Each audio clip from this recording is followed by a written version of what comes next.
Hi everyone, I'm so excited to talk about the E-Flat Major Prelude today, not only because some of you asked that I discuss this piece, but also because I always feel that studying Bach makes me a better person. And for this lesson I had to reopen my books and manuscripts and prepare for this vlog, so let's get started. The overall structure of the first movement here in the prelude is ABA. First we have a broken chord progression, then a cadenza. The cadenza starts after the fermata in bar 49. This is a free-flowing, kind of noodling section. This noodling is interrupted by a short chord progression with a D pedal point on D, and then continues until bar 82. And that's where a sort of a recapitulation occurs. So how do we make this seemingly monotonous chord progression come to life? Two possible ways are to emphasize different notes within the bar and harmonic pacing. Let's look at the very first bar. The first thing to keep in mind is that we are in 2-2, alla breve, not 4-4. And this should give you an idea of the pacing. So 1, 2, 1, 2, and it's not 1, 2, 3, 4. So really the big beats are important to sit on a little bit. Now let's look at something less obvious. If we were to just play the notes of the chord, so we would play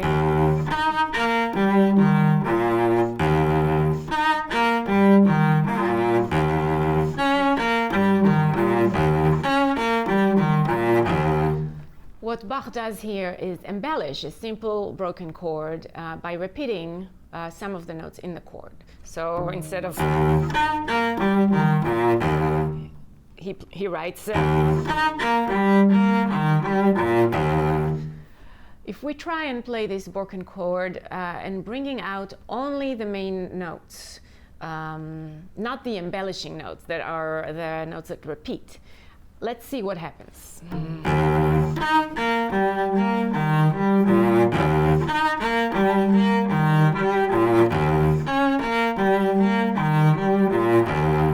Sounds a little jazzy because the main notes of the chord fall on the offbeats. Let me do that again.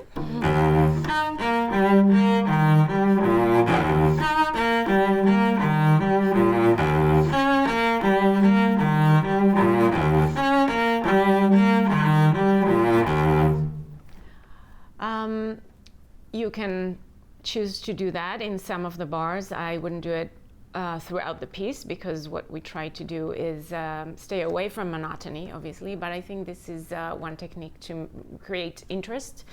Sometimes when we group notes differently in our mind, it creates interest and flow. The danger in this movement is obviously to be static. So I like to think of these main notes and emphasize them ever so slightly. Let's look at the top line, which is marked in red. We have E-flat,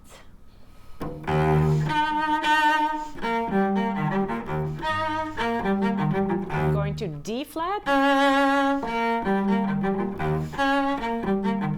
going to C,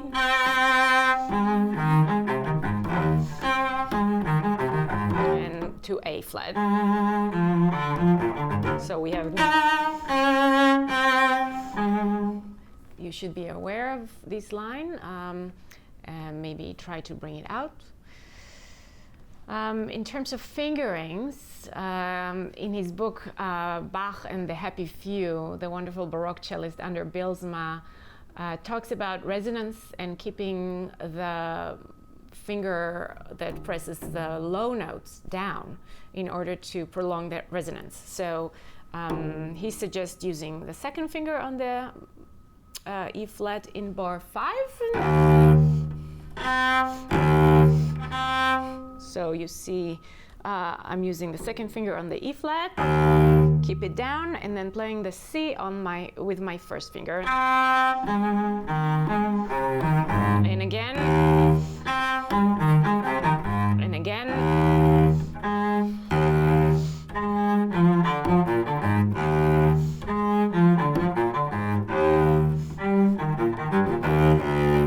Etc.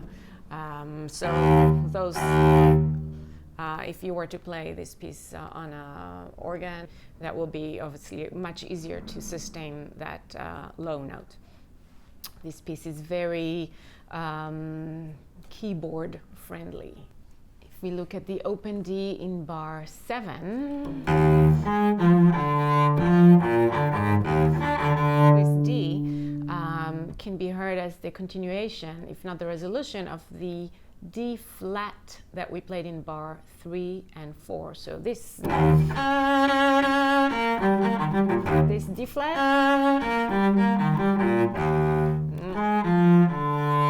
so obviously it jumps down an octave. And this D, open D, is leading us back to the tonic key of E flat. So D,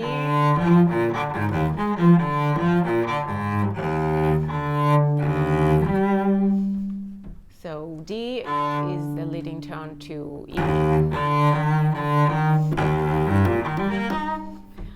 Now that we looked at the top and middle voices, bar 10 marks the first time that the lower voice, the base of our chord, which is very important, the lower note is moving.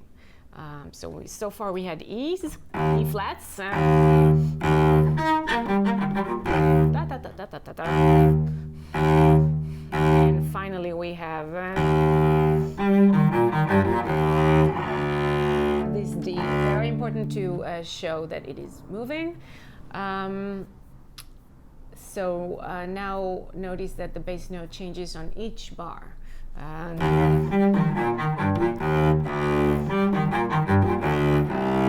From E flat to D to C,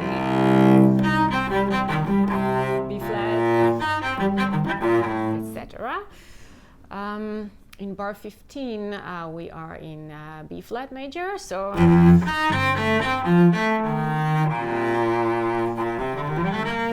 flat major. And bar 19, we are in A flat major. So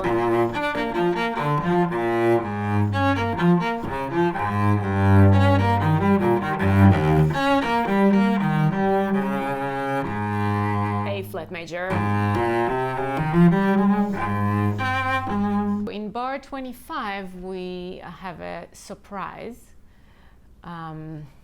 These B naturals are coming. So the last eighth notes of each bar until now was moving downwards towards the downbeat of the next bar. So we had, for example, going down from B flat to A flat, B flat to G, G to E flat, and D flat to A flat, and then so always a step down, and finally here upbeat to bar 25. Suddenly we are going up.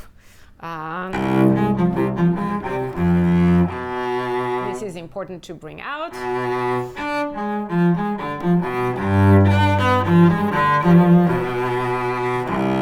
Here we are in C major. Notice there are a lot of B naturals in those two bars leading to C, the C minor. B is obviously the leading tone to C. So B natural, again B natural, another B natural, and another B natural. So those two bars are really, you can really feel the tension towards C minor. Also, let's pay attention to the notes in blue, which are moving stepwise towards the C. A flat, B, C. So there's so much going on here. It's really fascinating. Each time you play, you can focus on a different aspect of a different voice. And that really, if you keep yourself interested, I think it will really translate to your audience. Now, finally, I like to bring out the insisting A flat in bar 26. So let's see, I will start in bar 25 again.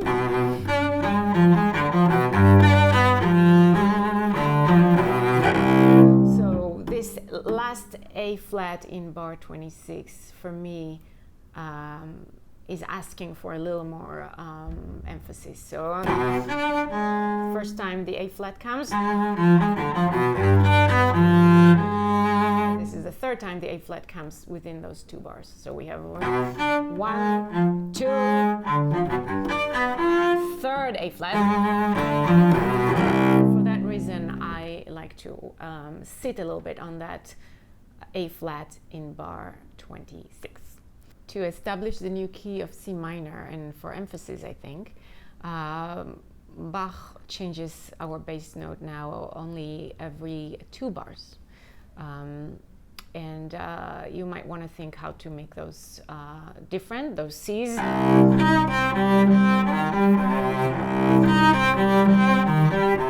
And 2 Bs, B flat.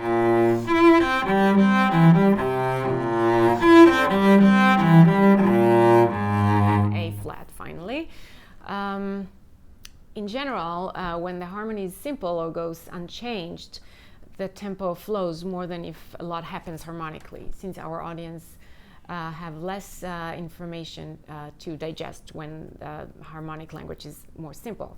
In this case, though, the intervals are very large, and this is a climactic point, and so I don't think moving forward is the right thing, at least not for me. But it is interesting that the bass is, again, moving only every 2 bars. In bars 31 and 32, the bass note is dropped altogether. And let's notice how this changes the center of gravity, if you will, as if the floor dropped from under our feet suddenly. We'll start a little before, bar 29.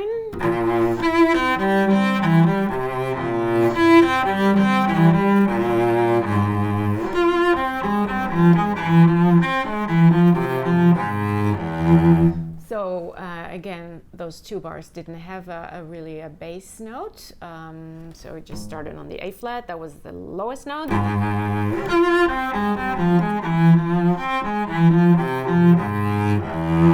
And this is the next time we have a low note is in the downbeat of bar 33.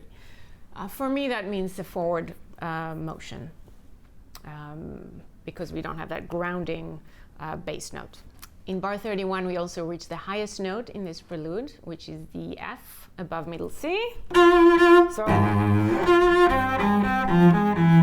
So the forward moving feel is after that large interval, which for which you should probably take extra time. In bar 40, we see a change of pattern. Instead of cascading down, the broken chord is going upwards.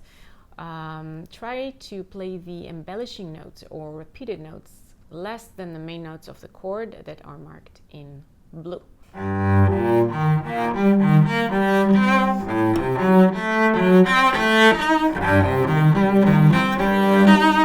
So similarly to the beginning, where we brought out the main notes of the broken chord, here I like to also emphasize those. So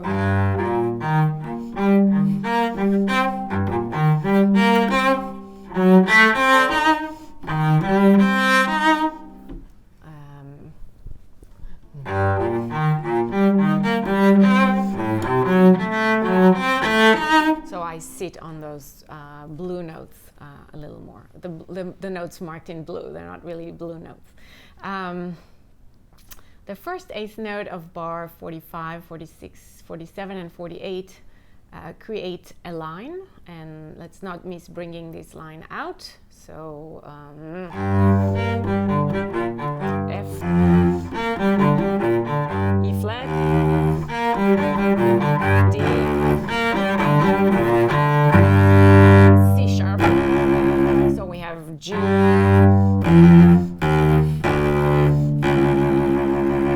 yeah, I marked it in red here. Here we arrive at our cadenza. Similarly to the G major prelude, the first suite prelude, here we also have a fermata that ends the first section. Bach is more daring here in this fourth suite than he was in the G major, and the writing is more chromatic and chaotic, in my opinion.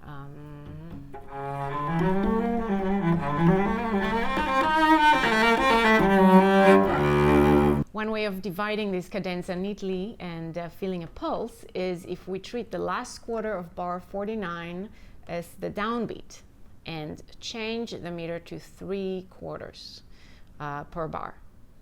So it will sound like 1, 2, 3, 1, 2, 3, 1, 2, 3. So in tempo.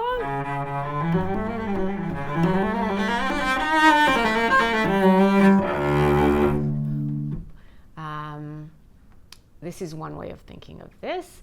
In other words, try to think of the C sharp and the D as upbeats to the 3 bars of 3 quarters each. Within this long slur, I like bringing out the top of the phrase, which is the E flat, and also the C. These together with the A form a D9 chord.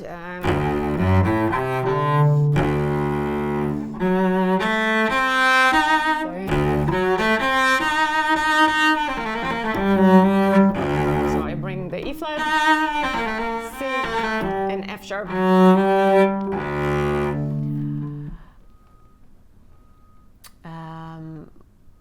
A note about slurs. There are cellists who prefer playing this passage under one slur as written. I think it's very challenging, and I personally feel that it chokes my sound. So I divide the bow, but I do use the bow for a long stretch, as long as I can, comfortably. So until I get to the E, I keep it in one bow usually. The Anna Magdalena Bach slurs in bars 56 and 57 are wonderful.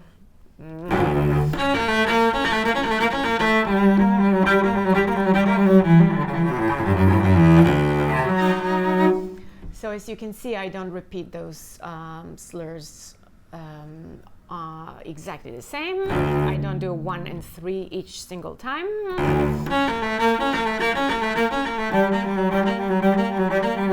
So I don't do that. What I do is and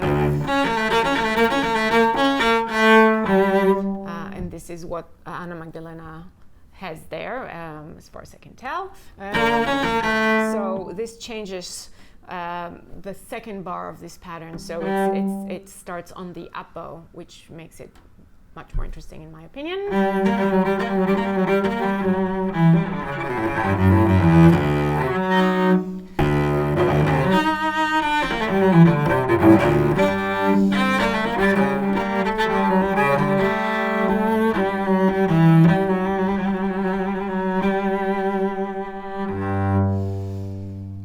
When the note finally changes to A flat in bar 66, show it. After the A flat, we have A natural, and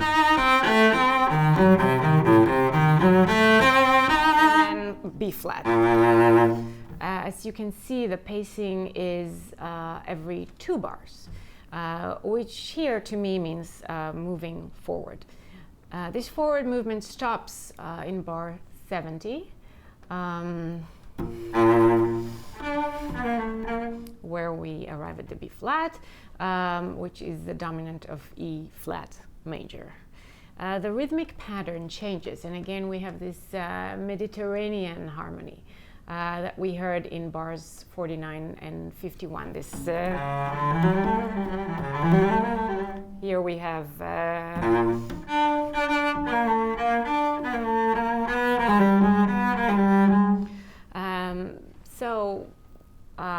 notice I didn't say Middle Eastern, I said Mediterranean, because what I'm thinking of is Italy, it's not Egypt or Israel. And we know that Bach was a big fan of Vivaldi. We know he copied and studied works by Scarlatti and other great Italian composers. So here we have an example of a baroque style globalization, if you will. Talking about Italy, in bar 80 we have an example of a Neapolitan chord. We'll play 2 bars before.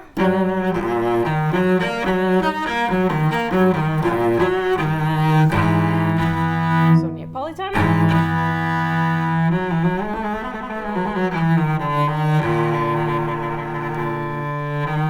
And here we return to the beginning.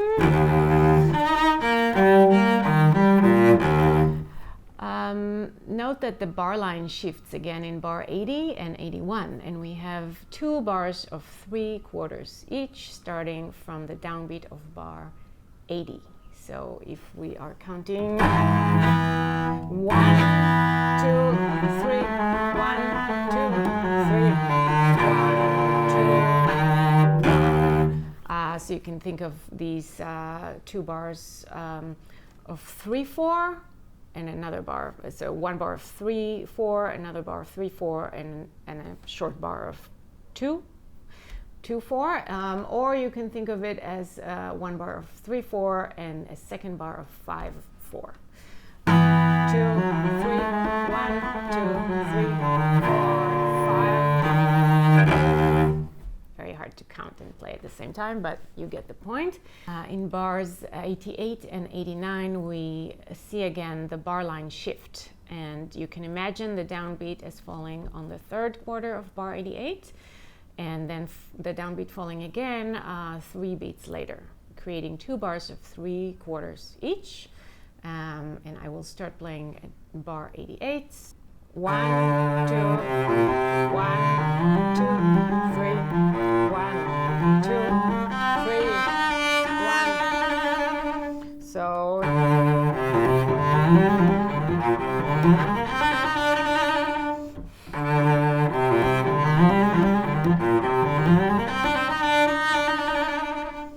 bar 90, which is 1 bar before the last bar, I like to bring out the B flat, which is the dominant of E, to better prepare for the last chord. So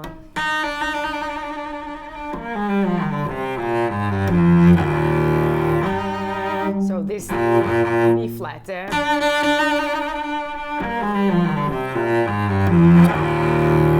Give a little oomph to the B. A lot of times when we have a long slur, think of which notes you want to bring out within the slur, and don't play all notes even and equal. This is it for today. Thank you, and I hope I inspired you to work really hard on this beautiful, beautiful prelude. Happy practicing.